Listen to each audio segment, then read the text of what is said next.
SS Cedarville was built in 1927 by the Great Lakes Engineering Works in River Rouge, Michigan. The ship was launched as SS A.F. Harvey on April 9, 1927, and entered service for the Pittsburgh Steamship Company division of U.S. Steel. The following year, she received slight damage when she collided with the whaleback steamer John Erickson in heavy fog. In 1956, the ship was transferred to the Bradley Transportation Company, still owned by U.S. Steel. As part of the transfer, the ship was converted to be a self-loading vessel and was renamed Cedarville in honor of a port she frequently visited. She was a fleet mate of the infamous SS Carl D. Bradley. The SS Cedarville left Port Calcite at 5:01 a.m. with a crew of 35 men.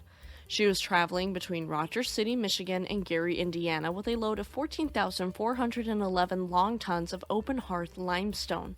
Her captain, Martin Jopich, had gotten the position the previous year. Elmer Fleming, one of the two survivors from the SS Carl D. Bradley shipwreck, had been scheduled to command the Cedarville when she came out of winter layup in 1964. On March 27, 1964, Fleming had boarded the ship but left a few minutes later. He never sailed again. There was speculation that the bad weather that day caused traumatic memories of his previous shipwreck to resurface. Ed Brewster, who had served as a wheelsman under Fleming, stated that he was, quote, a real nervous person. Fleming's sudden departure allowed many deck personnel to move up in position, including the promotion of First Mate Martin Jopich to captain. In the early morning hours of May 7th, Third Mate Charles Cook had left the SSWF White to join the crew of the Cedarville. Since he had more seniority, current third mate Len Gabriziak was demoted to wheelsman. Wheelsman Ed Brewster was bumped down to watchman. As the Cedarville continued on her upbound course, the dense fog worsened. Due to conditions of low visibility, two ships had grounded near the Sioux Locks and the J.E. Upson had crashed into the Gray's Reef Lifehouse. Despite this, Captain Jopich maintained top speed of about 12.3 miles per hour. Headed for the busy straits of Mackinac, the Cedarville made radio contact with the Benson Ford. Through radio communication and whistle blasts, they were able to plan and execute a successful port-to-port passing arrangement. Third Mate Cook was monitoring his radar screen for approaching ships. Captain Jopich attempted radio contact with the nearest one. Captain Werner May of the MV Weissenberg responded. The captains agreed on a port-to-port passing arrangement. Captain May then advised Jopich that another ship was directly ahead of his, and they would encounter her shortly. Captain Gilbert of the George M. Steinbrenner, directly ahead of the Cedarville, contacted Captain Jopich. Gilbert cautioned him about the approaching Topyals Ford, stating that she had, quote, nearly run us down a few minutes ago. In the pilot house, Cook watched the radar as the ships neared one another. Wheelsman Gabriziak was following a series of course changes ordered by the captain, who was attempting to radio the other ship. Jopich ordered the engine room to slow ahead. Cook told the other two men in the pilot house that they were about to get hit. Deck watchman Ivan Trofilet, who was serving as lookout on the port side, yelled, quote, there she is! Gabriziak saw the bow come out of the fog. They attempted to avoid the collision by putting the wheel hard left, but it was too late. If you're enjoying the video, make sure to subscribe, leave me a like, and let me know in the comments section. 1 mile east of Mackinac Bridge, Cedarville collided with the Norwegian ship Topyals Ford as a result of miscommunication between the two ships. Both changed course a mile away from each other, with Topyals Ford's Captain Rasmus Holland steering his ship on a course that would lead to the two vessels passing each other on their starboard sides. Holland claimed that he had also been attempting radio contact and that their intentions had been broadcast. When it became apparent that collision was unavoidable, he ordered the engines to emergency full reverse.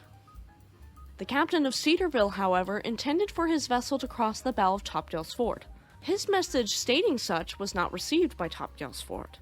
Although the engine was put in reverse, momentum carried her forward into Cedarville's port side. The collision caused only superficial damage above the waterline of the Cedarville, consisting mainly of broken railings and deck plates. However, there was significant damage below the waterline. The bow of Topyals Ford, which was reinforced for working in ice, had created a large hole in Cedarville's hull below near the 7th hatch. The number 2 cargo hold quickly began to flood. Captain Jopich rang the engine room to stop the engine and ordered Gabrisiak to sound the general alarm.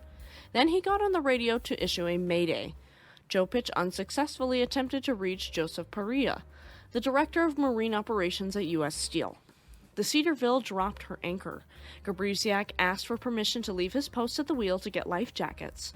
Along the way, he had a fleeting conversation with another wheelsman, Stanley Hask. When Gabrisiak returned to the pilot house with 3 life jackets, he quickly put his on. Jopich and Cook placed theirs on the floor. The impact of the collision woke Ed Brewster.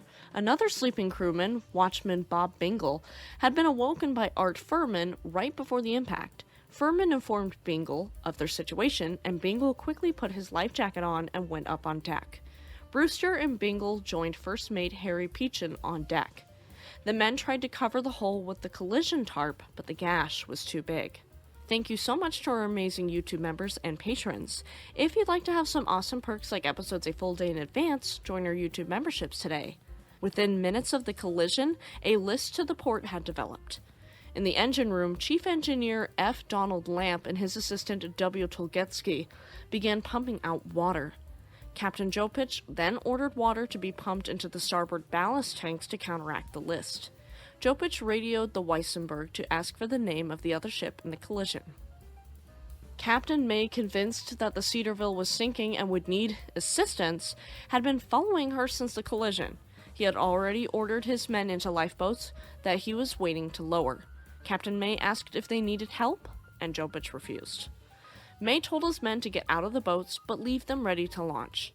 Jopich once again attempted to contact Paria. As the men talked, a decision was made to beach Cedarville. The anchor was pulled up with a great deal of difficulty as it had gotten stuck on the bottom. Third mate Cook plotted a course that would take Cedarville to a sandy beach 4.3 miles from the collision site. As the ship moved towards land, the weight of the water within the hull forced the bow down. Jopich, realizing they wouldn't make it to the intended beaching spot, ordered the engines stopped. He called Mayday, which was heard by the Weissenberg. Captain May ordered his crew back to the lifeboats. Captain Jopich told some of the men of the Cedarville to prepare to abandon ship. As the seas washed over the decks, the men rushed to the lifeboats and life rafts. Ed Brewster, on the starboard lifeboat, reached out to help stokerman Eugene Casey Jones get onto the raft. As their fingers touched, a huge wave appeared and swept Jones away. The lifeboats were swung out, awaiting for the order to abandon ship, and the order was never given. At 10:25 a.m., Cedarville rolled to her starboard side and sank. She'd only traveled 2.3 miles from the collision site, a full 2 miles from the site where they intended to beach her. 10 of the 35 men aboard died, and all 25 survivors were rescued by MV Weissenberg and subsequently transferred to the U.S. Coast Guard cutter Mackinac. Rest in peace to the 10 men who perished aboard the Cedarville. A U.S. Coast Guard inquiry into the collision found that the captain of Cedarville was at fault for the sinking and was charged with 4 counts of faulty seamanship. He initially pleaded innocent, but in August of 1965 changed his plea to guilty. His license was suspended for a year as a result of the inquiry. The wreck of Cedarville lies in 2 halves in the Straits of Mackinac Shipwreck Preserve in water around 110 feet deep, although the highest point of the hull is around 35 feet below the surface and the cabins of the ship are at around 75 feet underwater. Expert divers are able to enter the ship as most parts remain fairly undamaged.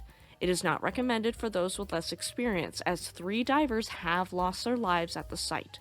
Cedarville is the 4th largest ship lost on the Great Lakes after Edmund Fitzgerald, Daniel J. Morrell, and fleetmate Carl D. Bradley.